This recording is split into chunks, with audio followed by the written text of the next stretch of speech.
ಏನು ಮಾಡ್ಬೇಕು ನಾವು? ಕಿರ್ಚಬೇಡ, ಮೆತ್ತಿಗೆ ಹೇಳು. ಈಗ ನಾನು ಇಲ್ಲಿ ಕೇಳು, ನಾನು ದಿನ ಒಂದು ಮಲ್ಕೋತೀನ ಇಲ್ಲ ತಾನೆ? ನಂಗೆ ನಿದ್ದೆ ಬರ್ತಿದೆ.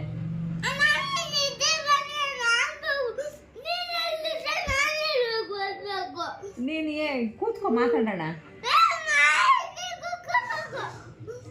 ಈಗ ನಾ ಮಲಗಿದ್ರೆ ಏನಾಗ್ತಿದೆ ಪಾಪ? ಮಲ್ಕೊಂಡು ಮಾತಾಡ್ಬೋದಲ್ವಾ? ಯಾಕೆ ನೋಡಿದ್ಯಾ ಹೆಂಗ್ ಮೂಗಲೆಲ್ಲ ಬರ್ತಿದೆ? ಮಲ್ಕೊಂಡ್ರೆ ಏನಾಗ್ತಿದೆ?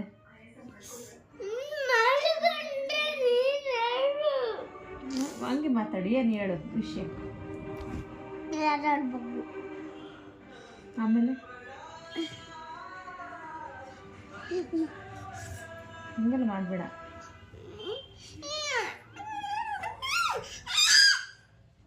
ಸ್ವಲ್ಪ 5 minutes